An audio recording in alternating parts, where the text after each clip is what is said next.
I'm back. This is going to be both my Be Kind and my vlog today. I'm going to hail back to something I covered when I had Be Kind, being known as Advice from an Old Man. It's something I covered on that particular time. I'm going to show a rifle my late father gave me when I think I was actually 7 years old, and my brother Chris got one when he's younger than me, when he was way younger than that. He didn't give them to us at the same time. I've kept mine. My brother lost his somehow. Something happened to it. I've got one like it with a longer barrel than his had. These were boys' rifles. This one here, my daddy won throwing newspapers for the Daily Oklahoman. He's got it carved up.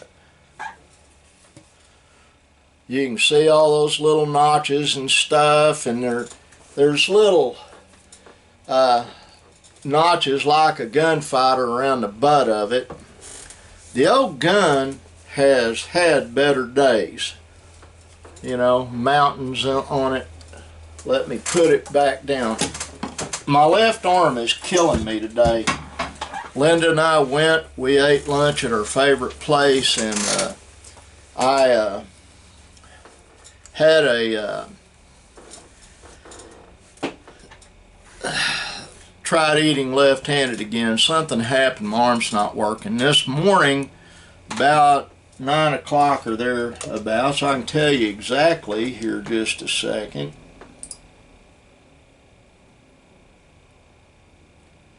At 9:12 a.m., my best friend Jerry called me and checking to see how I was doing. I guess he's worried about me. I didn't make it to church Sunday. I slept right through it. Something I don't do very often. As a matter of fact, in the last 15 years, I think that's the second time, maybe third time I've done that. But I was exhausted. Burning the candle at both ends on a whole lot of stuff. That's an old figure of speech. Hold on a second. I got to turn some AC on in here.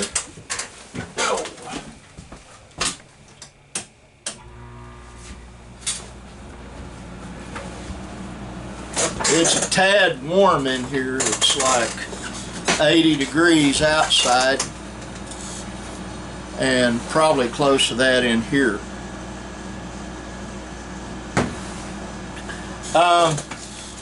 Anyway, had a brief chat with him. He apologized for waking me up. I said I needed to be up anyway, or something like that.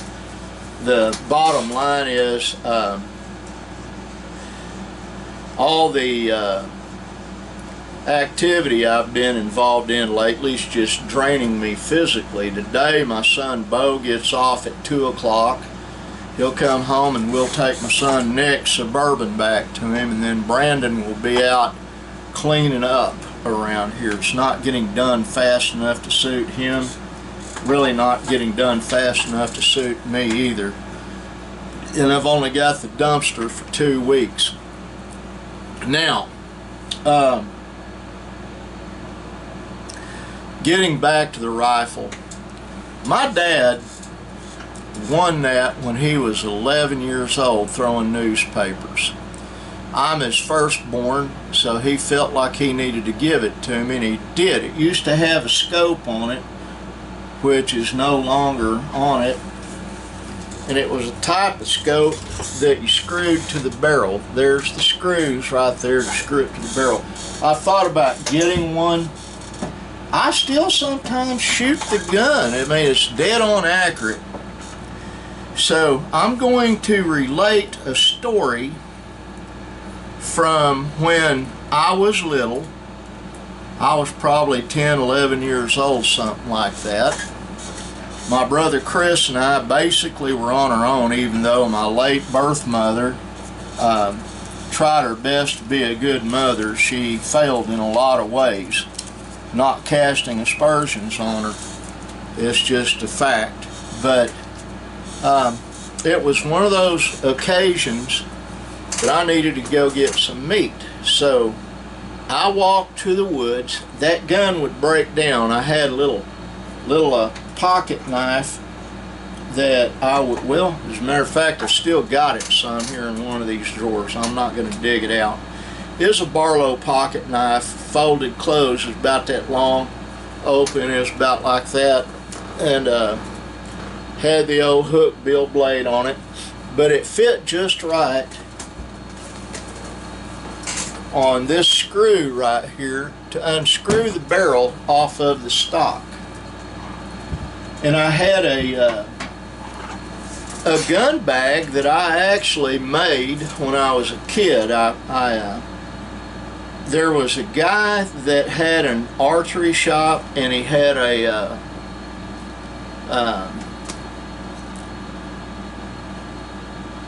I guess it was an upholstery store. He lived 3 blocks from us where we lived. After we first moved in where we were living on Missouri Street in Chickasha, Oklahoma, his name was Mr. Hurley. I never did find out his first name. He's the one that did a lot for me when I was a little kid and helped me develop a moral sense of right and wrong.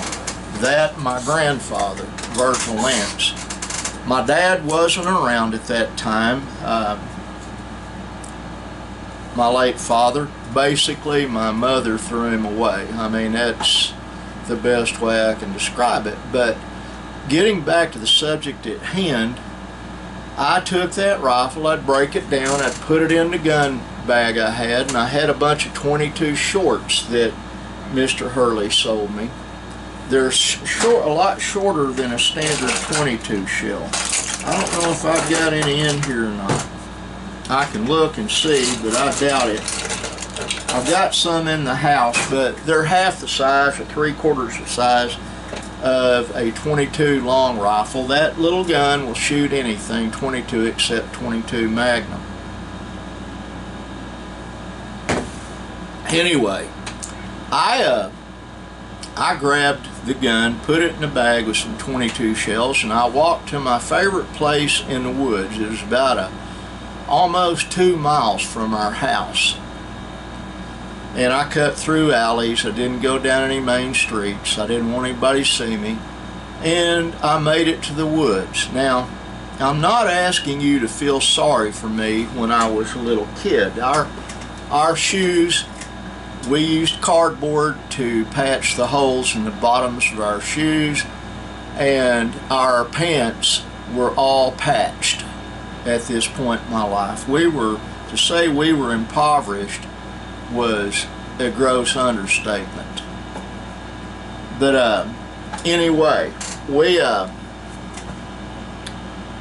my mother would patch her jeans, but she'd put the patches on the inside and sew around them so that they weren't quite as obvious. These days, what kids call stylish when I was a kid meant you were poor. Now you see jeans with the knees completely out of them and slits in them and white showing on them. But that isn't how we did things back in the 50s. That's just not how it was. But anyway,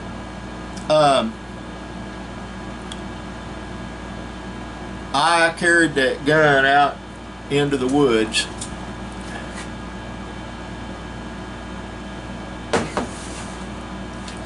And I found a den tree. A den tree is a tree with a hollow spot in it, and the squirrels would either make nests up in a tree, you could always tell a squirrel nest, or they'd do that and they would have a hollow tree they would use to raise their babies. Well, I found a den tree, and over the course of probably a half an hour, I picked off 5 squirrels, big ones. And I remember it was 3 males and 2 females. And so I went ahead and I wanted to get a few more squirrels. So I walked a ways probably 100 yards to another den tree, and I waited by it, and I did collect some more squirrels. I don't remember exactly how many, but at that second den tree I saw something I'd never seen before in my young life. A black squirrel. It was about a third to half again bigger than the squirrels I had in my bag, brown squirrels, red squirrels, whatever you want to call them, fox squirrels.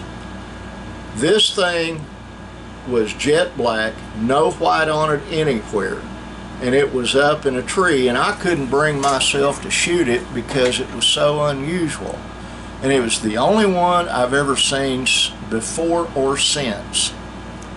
But I think I got three more squirrels, and I think they were female. But anyway, I gathered up my squirrels. I had a game bag and I had my rifle bag. I left my rifle out in case I needed it until I got to the edge of town, and then I went ahead and I went ahead and broke it down, put it in a bag, got home. Like I was taught by my daddy, I cleaned my rifle first. Then I dressed out the squirrels, saved the pelts, and we had fried squirrel for supper that night. Now, fast forward a few decades. I am a grown man. I've got a wife and a couple of children, and I'm working as a police officer at night, going to college at night a couple of nights a week, and in the daytime, part-time, I was working for an oil-filled spray painting, steam cleaning, sandblasting outfit. A big one out of Hilton, Oklahoma. Actually, the only one out of Hilton. We had a spray painting rig we worked on. There was the guy that I'm not going to say his name, was a spray painter. I was the other spray painter, and when we had a helper with us to clean up stuff, drag hoses if we needed it, and everything else. There were three of us on this rig. But anyway, we were basically going and painting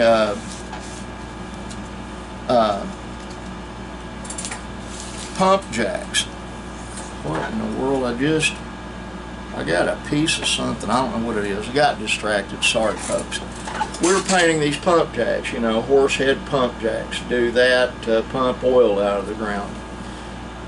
And I won't go into explanations on all that, but we were there. This was the last one we were doing for the day. We had done like 9 of them. We we got up and we left the yard about 5 in the morning, got to let the latex on the oil field about 7:30, 8 o'clock, rigged up. Another crew went ahead of us and steam cleaned all these pump jacks and cleaned them up, so all we had to do was paint them. And what would happen, this other guy would paint one side of the rig, and then I would paint the other side, and their counterbalance weights that go around, and nose on the horse head we'd paint orange or red, I don't remember which, but and it took about an hour for each one to get done. This is in the middle of summer, it was real hot. We got it done. We'd slather Vaseline over our faces, wear a mask, and then a hood around our head, and either clothes, we didn't care if we got nasty, or set of lightweight overalls. Me, I had a set of lightweight overalls. This other kid, I can't remember. Anyway, he was from Michigan, and we were on the last pump jack. We just got done painting it. The other guy was stowing the gear. Myself and the other boy were supposed to be cleaning up so we could head back to Hilton, Oklahoma. H-E-A-L-D T-O-N, Oklahoma. You can look it up. It used to be the oil field capital of Oklahoma, more so than Tulsa, Oklahoma. Anyway, I'm about ready to go, and this other Yahoo working with us comes over and says, "Man, I'll tell you something, you got to see this." And I said, "What?" She said, "I found a black squirrel." Well, I knew we evidently had some in Oklahoma, so he leads me and the other guy over there, and it's on the edge of the drilling platform, which is the uplifted area where the pump jack was.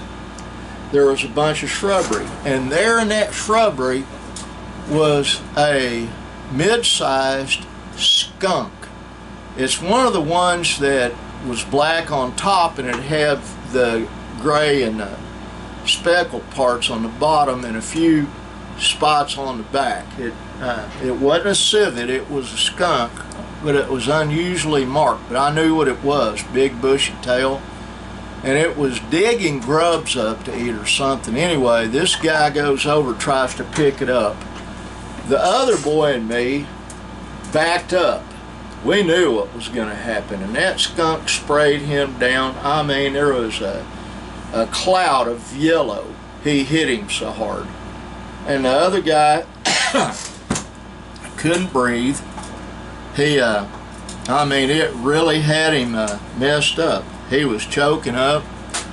We didn't have a water hose, but we did have a water can, one of those big igloo buckets. Took the lid off, picked it up, and doused him in it. And then we made him ride on the back of the spray rig all the way back to Hilton, Oklahoma. But that's a little bit of my history. I thought you guys might enjoy that. I thought I'd share it with you. I want you to know that I absolutely appreciate you watching these videos. I don't make anything out of it financially. I just feel good. And I will put this on my vlog channel and on Be Kind. Anyway, gotta get off of here. I want all of you to know that I love you with an intensity, even though I haven't met most of you. I do, and I pray for everybody. And like the sign up there says, be kind. Always be kind. Bye.